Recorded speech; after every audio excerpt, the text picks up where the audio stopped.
Hello बच्चों, आइए इस प्रश्न को देखते हैं। निम्न में से कौन से कथन छोटी आंत के संबंध में गलत हैं? एक, संपूर्ण छोटी आंत में अंकुरों के आधार पर क्रिप्स ऑफ लिबरकुन होते हैं। दो, ग्रहणी में छोटी गॉल पेप्टिक ग्रंथिकाएं होती हैं। तीन, श्लेष्मा के अधिक निर्माण और भोजन व पाचक रस के संपर्क में आने से क्षतिग्रस्त कोशिकाओं के तीव्र प्रतिस्थापन की प्रक्रिया के कारण छोटी आंत अत्यधिक स्वसुरक्षात्मक होती है। चार, प्रत्येक अंकुर केवल रक्त कोशिकाओं से परिपूर्ण होता है। विकल्प ए 1 व 4, विकल्प बी 2 व 4, विकल्प सी 3 व 4 या विकल्प डी 1 व 2। इस प्रश्न की जो मुख्य अवधारणा वह है छोटी आंत। छोटी आंत यह पाचन में किस प्रकार से योगदान देती है वह हम यहाँ पर देखेंगे।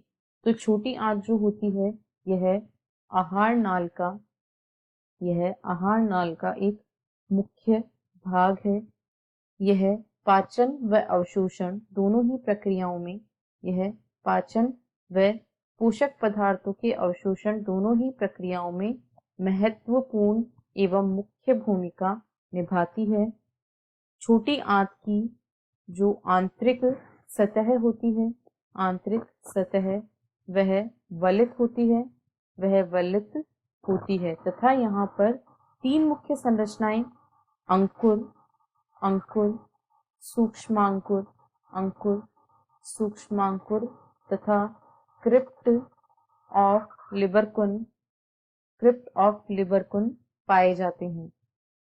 ये तीनों ही संरचनाएं जो होती हैं क्रिप्ट ऑफ लिबरकुन अंकुर के आधार पर पाए जाते हैं और ये तीनों ही संरचनाएं अवशोषण के लिए पृष्ठीय क्षेत्रफल को बढ़ाने का कार्य करती हैं और ये जब पृष्ठीय क्षेत्रफल को बढ़ाती हैं तो अवशोषण अधिक होता है।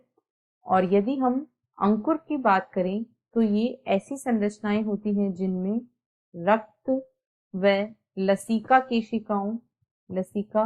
केशिकाओं या लैक्टील, यहाँ पर रक्त व लसिका केशिकाओं तथा लैक्टील की आपूर्ति पाई जाती है। अब यदि हम दिए गए कथनों को पढ़ें तो एक में कहा गया है संपूर्ण छोटी आंत में अंकुरों के आधार पर क्रिप्स ऑफ लिबरकुन होते हैं, यह बिल्कुल सही है।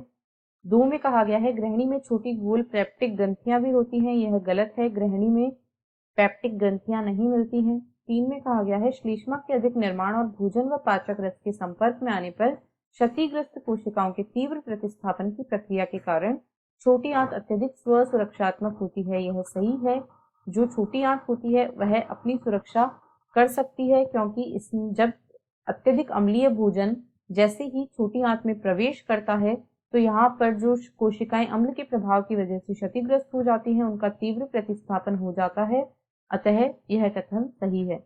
चार में कहा गया है प्रत्येक अंकुर केवल रक्त केशिकाओं से परिपूर्ण होता है, तो यह भी गलत है। अतः हमें क्योंकि गलत कथन चुनने हैं इसलिए 2 व 4 यानी कि विकल्प बी इस प्रश्न का सही उत्तर है। आशा है आपको प्रश्न समझ आया होगा। धन्यवाद।